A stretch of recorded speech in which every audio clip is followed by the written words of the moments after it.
What's up, everyone? Menady here with another broadcast. As promised, this episode will be regarding transgenderism. Um, tell a little bit about my story when I came out to those around me. Came out, I hate that word. When I went public with who I was to those around me, as well as advice to those thinking of coming out to those around them. Um, from time to time, you will see me glance over here to my screen due to the nature of this topic and the emotional portion of it, as well as the complexity of it. It's probably going to be a long, drawn out, a long video. So I'm probably going to put it into 2 or 3 parts, depending upon how long it will be or it takes.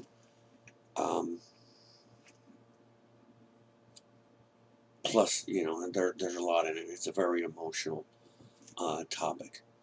And I don't want to overload people in their viewing by posting a 3-hour video for them to watch. So I'll put it into chunks of about 45 minutes. Right now, oops, there it is.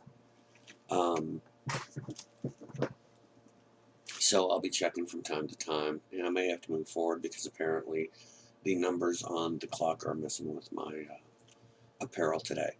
It is extremely cold here in Missouri today, or I should say this evening. I just finished my Twitch TV broadcast. It's about 1 a.m. our time. So what I'm going to do is I'll do the first 45 minutes today, and then I will continue on tomorrow. If you haven't checked out the Twitch TV channel, look me up at Twitch TV /Nana__D. I have some videos that are currently up. And if you like what you see, be sure to follow us. Also here on YouTube, if you want to show your support regarding the videos we make, so that we do know that we are getting to people, feel free to subscribe and like the videos. I do want to send shouts out to our first subscriber, who was Ms. Thank to You. I want to thank you for that. You also did the Twitch stream, which we appreciate, and we'll see if we can get Nana J to make one of her sought after wreaths for you. I will be posting this up a couple of places so people can watch it, starting here with YouTube and with Twitch, because it is my vlog. So let's go ahead and get into it, shall we?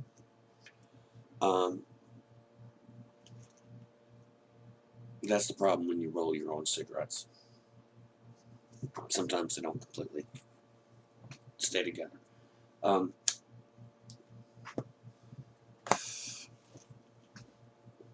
Like I said, everything here is live. It's not edited or anything, so sometimes you may hear a lot of ums while I try to get my head into the next part that I'm thinking, or there may be a pause. Let's go ahead and begin with my story.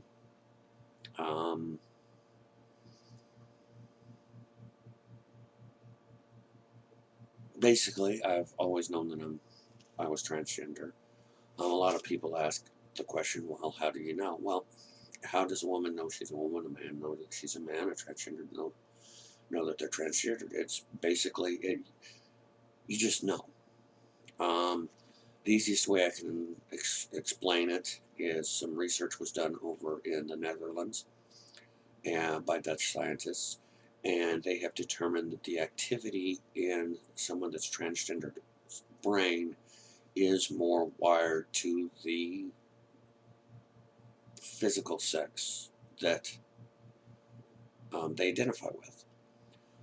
For example, a female transgendered like myself, brain tends to be more in line, thought process wise, with that of a cisgendered or a natural born female, and vice versa with the males. My understanding from what I've read on it is the fact that a woman's brain thought processes is more spread out, where amongst the whole brain, where the males tends to be clustered towards the one central area of the brain. Um, so to explain it, someone that's transgendered really can't explain it. I mean, you know, I've heard the sayings, you know, a man in a woman's body, um, but I don't look at it that way.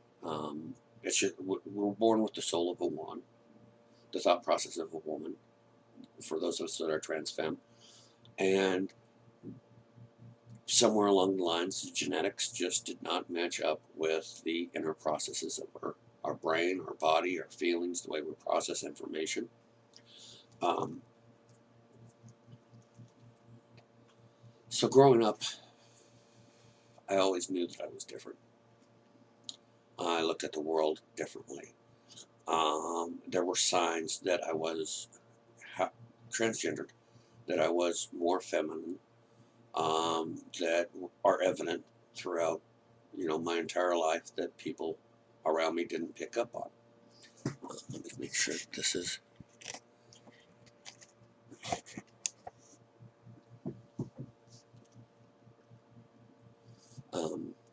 Not real sure how this is. There, maybe that's better. Um, don't mind the mess. Holiday weeks really have me messed up. I need to clean it up. Um, so, growing up, I always felt different to begin with. Um, you know, an example.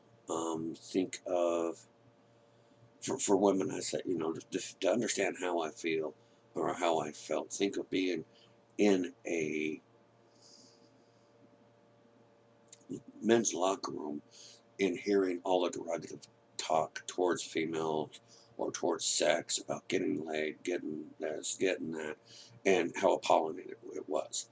I didn't look at sex in that manner, um, nor did I pursue all the things that the normal boys pursued, which of course caused difficulties between my father and me. My father is a very, well, you know, being raised in the 40s and 50s is a very old-fashioned type of person.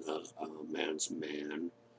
Men don't share feelings. Men don't do this. Well, you're being told not to share feelings, and you know your thought process, the way my brain was processing, is it was very feminine, very emotional, because you know we process our emotions different. So we butted heads a lot. Also at that time, though, transgenderism really wasn't an issue that was addressed a lot, and whatnot. Now,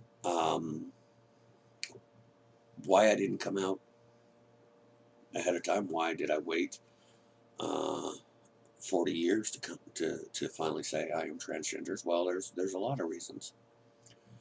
First of all, I grew up, and even in my early 20s and 30s, in a time that has been very transgender, anti-transgender. Um, you know, there's about a death once a week in the transgender community. That's not counting getting beat up and things like that. Um, even today, there seems to be something that as a society we can handle a man sleeping with a man, we can handle a woman sleeping with a woman, but we can't, you know, we can handle a woman dressing like a town boy, but we can't handle someone that, as the world we view as male, dressing up as a female or becoming female. Um, there's just something in the male psyche that is very against that. Um, but for me, I pretty much went from living at home to married. You know, I left home early. Really hadn't come to terms with what was going on within me. Um, so I really hadn't learned to deal with it. Plus, there was a lot of the anti-transgender sentiment that was addressed to it. So I had been raised, you're going to go to school, you're going to graduate, you're going to get a job, you're going to get married, you're going to have kids, type of mentality. So when I got married, naturally it was my first instinct to keep who I was as very hidden within that. And we were married for about 8 years until finally during one of her multiple affairs, I finally said, enough. I mean, I had been so beaten down as a kid because I was different, and people can sense it. Children can sense when somebody's different. And society, and I'd been basically raised to value myself on how other people saw me or being what other people expected. So during the 8 years that I was married, I was very much into trying to be this person that everybody expected me to be, meanwhile being completely different on the inside.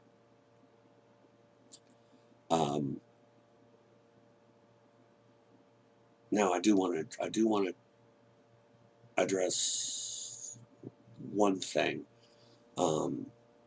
because I did talk about a few minutes ago about society and how they treat us. I've been called every name in the book, and I'll get into that here in a minute. The only thing that I can explain to people is, you know you're transgender. Somebody once told me, well, you're an abomination to God because of this. And to any of the religious folks out there, you have a right to your views. I defended your views. And I do defend your views. You have that right. We're Americans, but I also have the right to say you're wrong. I have the right to have my own views. One of the biggest things that I tell those people that say transgenderism is impossible, it's an abomination. In your Bible, now see, the thing is people don't like arguing with me about religion because of the fact that while I was married, in my first marriage, I did study to become a pastor.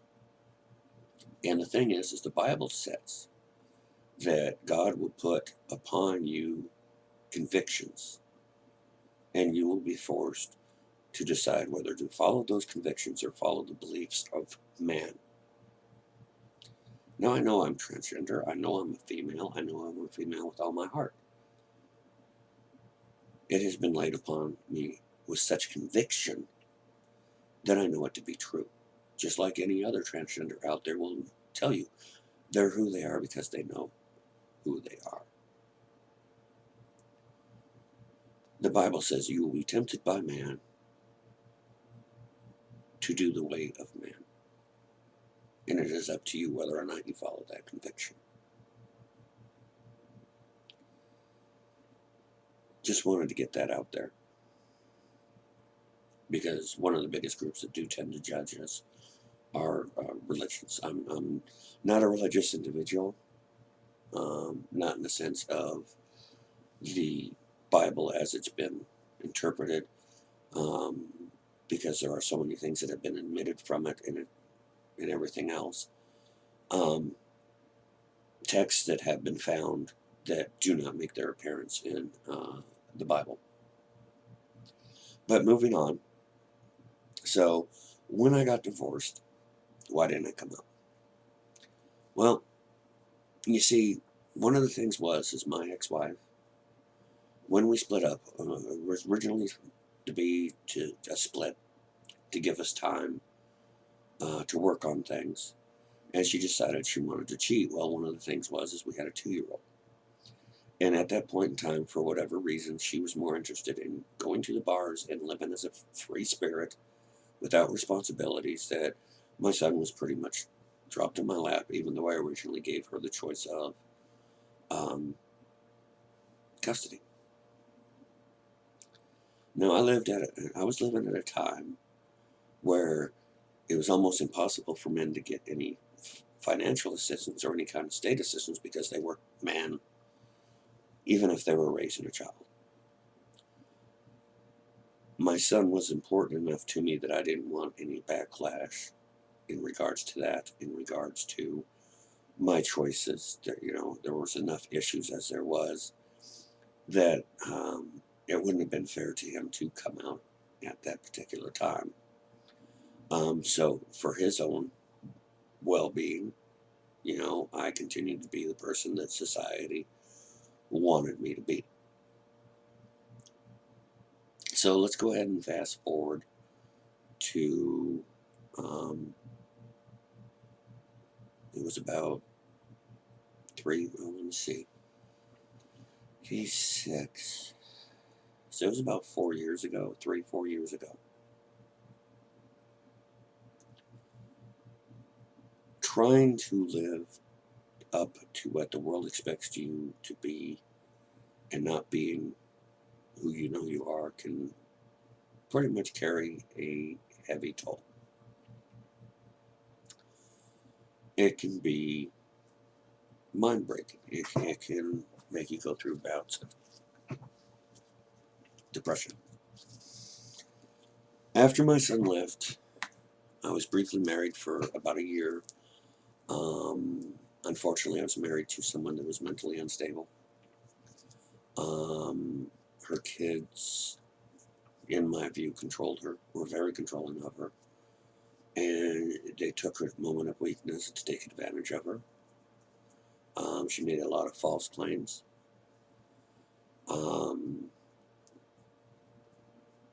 So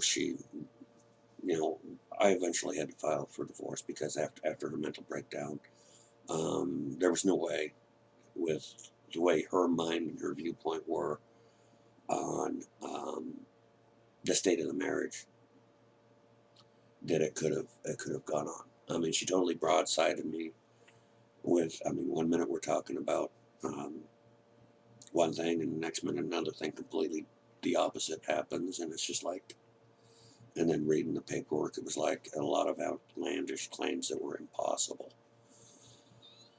So I granted her, I went ahead and filed for divorce. So here I was, divorced, met a wonderful woman, who I refer to on my broadcast as Nana J. And we began dating.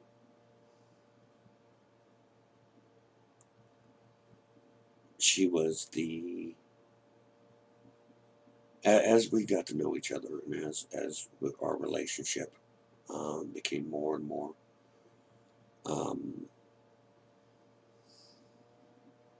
comfortable and real, and trust being set there to where I knew I could trust her, and everything else, I began contemplating the idea of possibly telling her.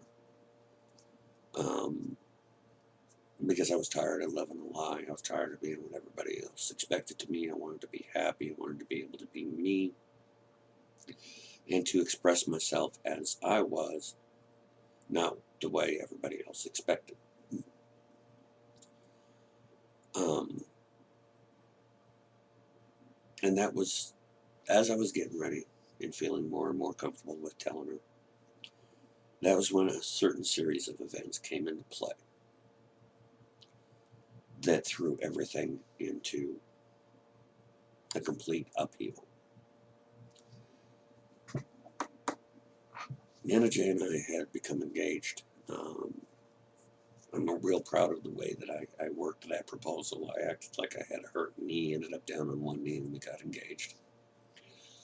Now, on her side of the family, the females don't live past 54. We were getting up there in age. I'd been working at the local Walmart for quite some time.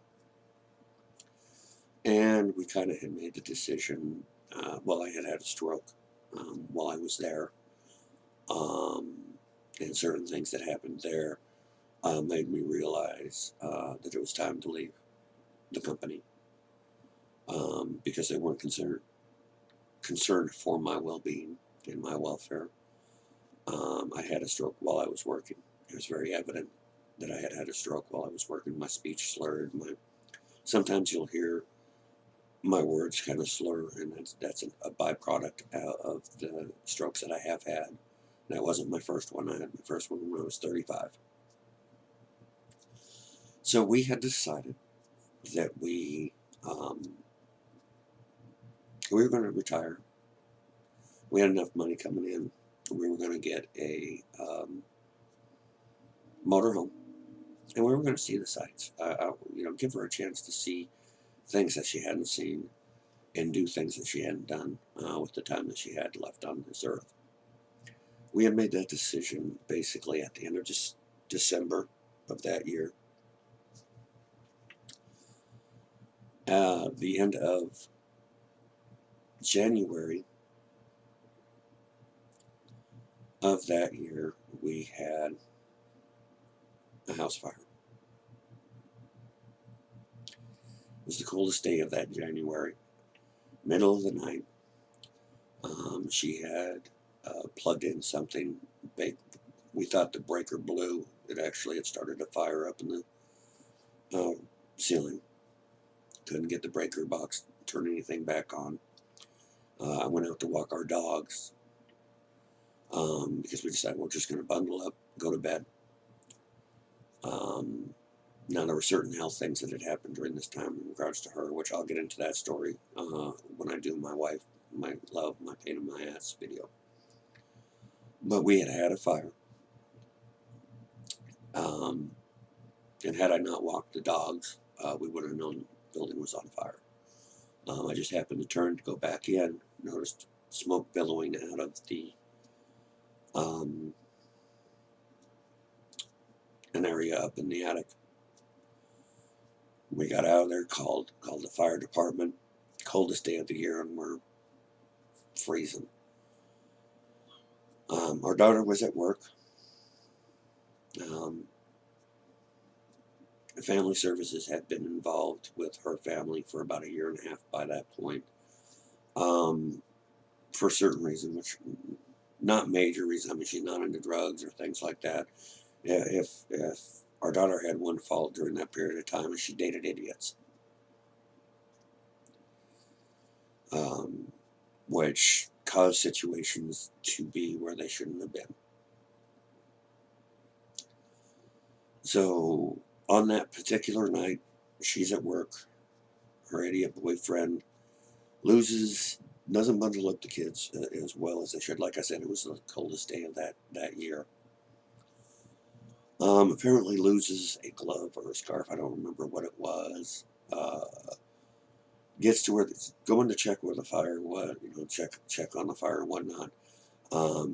Decides he's going to go back and get the item that he had dropped, and leaves the kid with a complete stranger.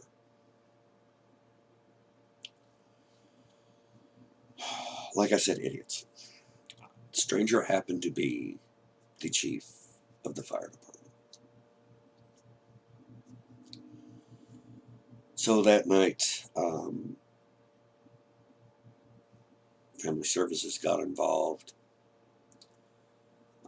They decided children aren't to be left with the boyfriend alone. We tell them that we're going to go there and we're going to stay there for the night. Mother will be back after work and whatnot. So we end up in a hotel. 4 days later, Nana J goes to get some clothes that we had left at the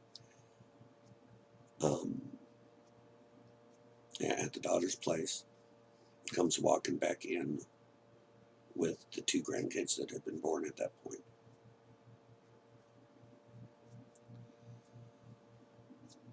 That would begin a series of events which would end up in our taking custody of them to keep them out of the foster care system. During that time, we're looking at getting the grandkids again.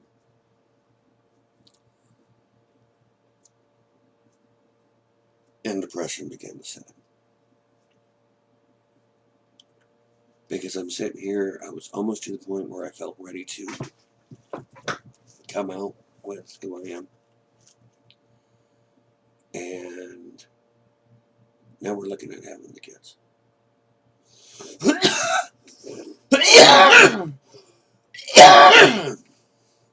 You know, at that time, Tim was about a year and a half. Or Tim was about ready to turn, about a year and a half. And Belle was 2 months old. But major depression set in. I'd finally felt free to where I was going to finally be able to be myself. And now we're looking at having the kids on a permanent basis. For 6 months, I fought with major depression every day. The depression of what to do. Can I be myself? Can I not? We're going to be raising the kids. How will it affect our raising the kids? What will the system do? It was a heavy burden, which I kept to myself. Now we had my son also living with us at the time. He had moved back down here. He had actually been coming back down here. We had arranged a room in the house as an apartment for him. Had its own entrance and exit. Nana J spent a lot of time on it, and it was sad to see after all the work that she put in it, the aftermath of the fire. But he was living with us also. It reached the point to where on a daily basis I wanted to end it. Thinking of ways of the best suicide, how I was going to do, what I was going to do, because I just couldn't take it anymore.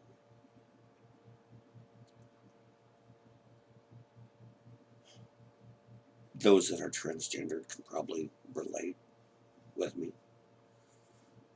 Any member of the LGBT community can probably relate with how it feels when you reach a point to where you want to be yourself, but you feel that you can't. A hopelessness. It was about 6 months to the day afterwards that I decided that I was going to tell my son and Nana J that I was transgender.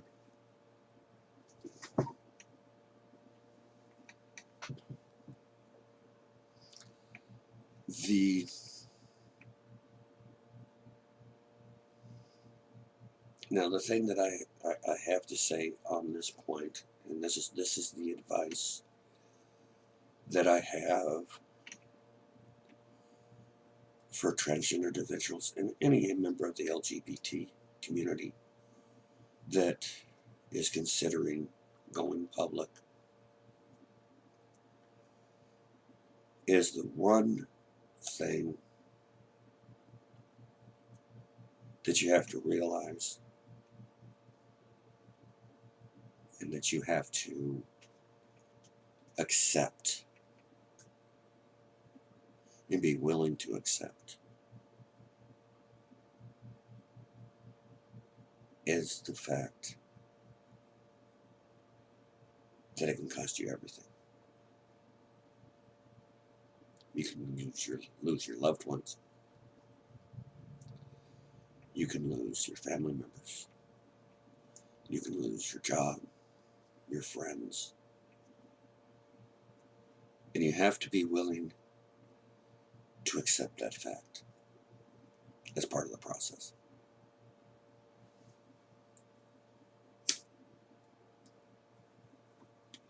You have to understand that there is a cost to being true to yourself and being at peace with yourself. And that is the fact that a lot of the world will not understand that. You have to understand that, and you have to be willing to accept that. because you have to be at peace with yourself. You can't change anybody else. But if you're going to be true to yourself with being transgender, do you want to be free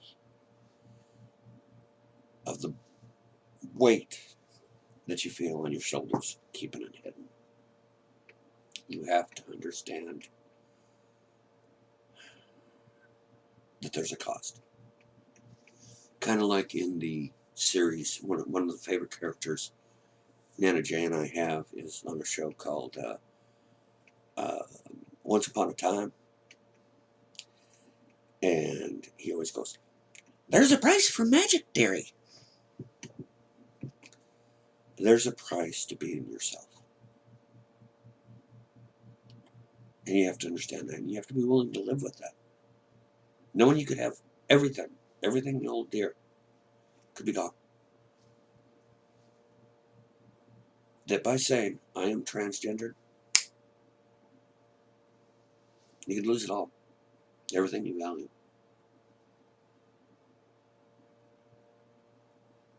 That was the scariest part. It was a freedom to get the weight off. But I went into it knowing I could lose Nana Jay, my grandkids that I loved, my sons, my daughter, my job, my friends. I could end up being homeless for that matter.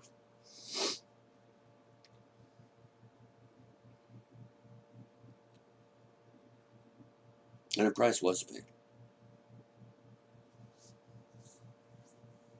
Heavy prices were paid.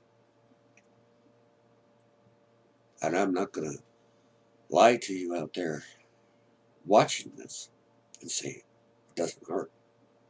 It didn't hurt.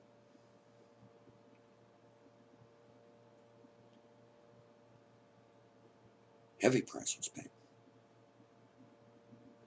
by my being truthful to those around me. My oldest boy disowned me.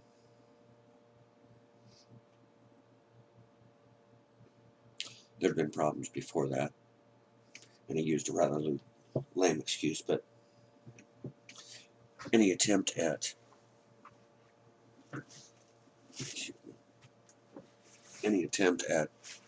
fixing the relationship that really wasn't there went out the window. He used a real lame excuse for the reason for us not getting along, not being used pretty much an excuse, but it was quite evident that relationship changed when I came forward with who I was. His excuse for disowning me was because I had said something in anger when he was little itty bitty regarding to his mom, and he should have known. The answer to his question was, why did I say it? Well, you have my temper that I had at that age, and you know your mom. She pushed buttons to the point that it got to the better of me, and I said something. But it was evident.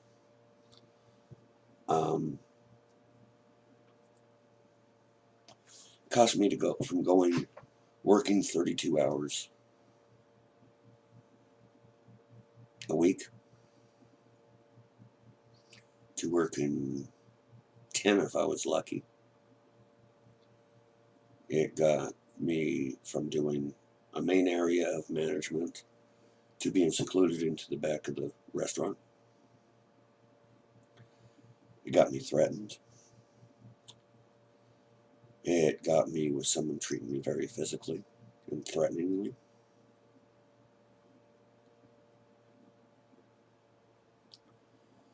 I watched as people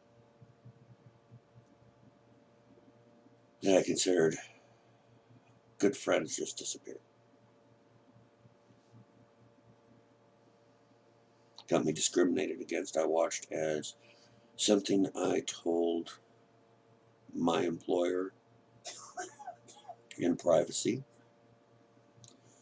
was leaked to all of the employees by that person within a 2-hour period of me leaving work. Nothing I could do about it, because a transgender's rights are not covered by this state.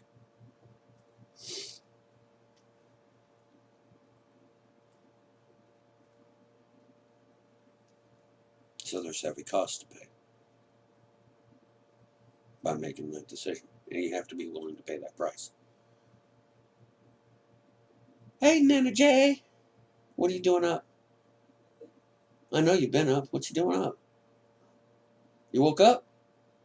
No, I'm talking to you. Talking to me in your sleep?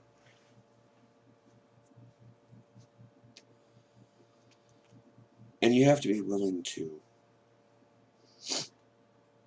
you have to understand that there is that cost. We don't have the protections as transgenders that the gay and lesbian community does. Our rights are not into laws. Gender identity is not protected on the state level.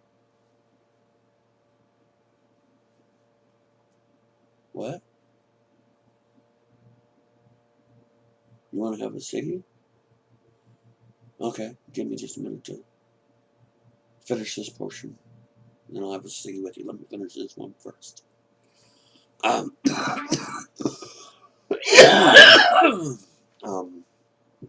So there is a price to be paid, and you have to be willing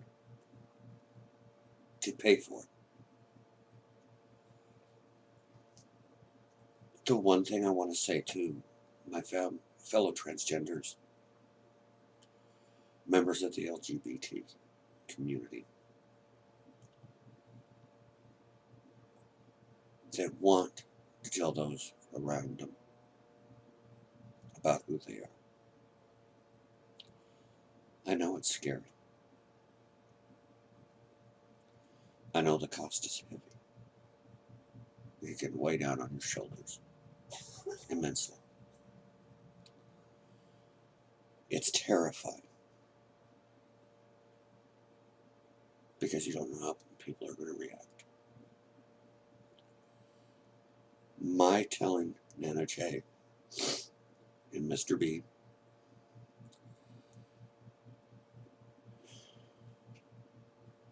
and Mrs. B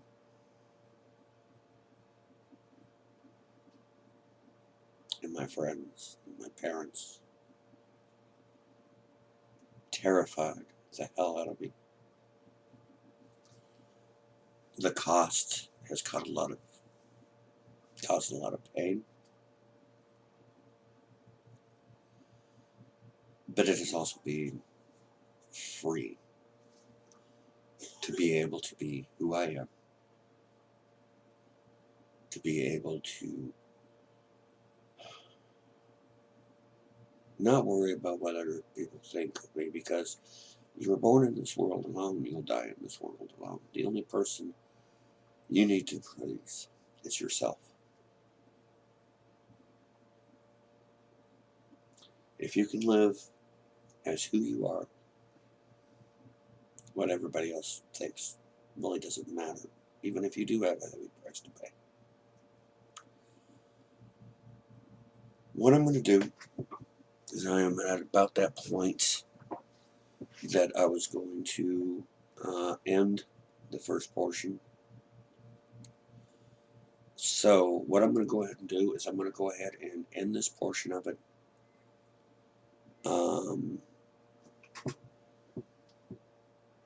I'll go in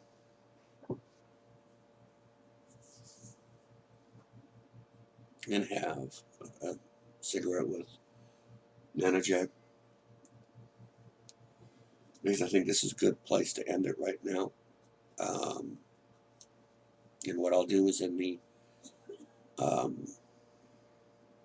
next portion of the video, the second part, I'll either do it after or tomorrow when I wake up, and I'll finish the rest of my story and how I told them their reactions, the reactions of those around me, and share that story.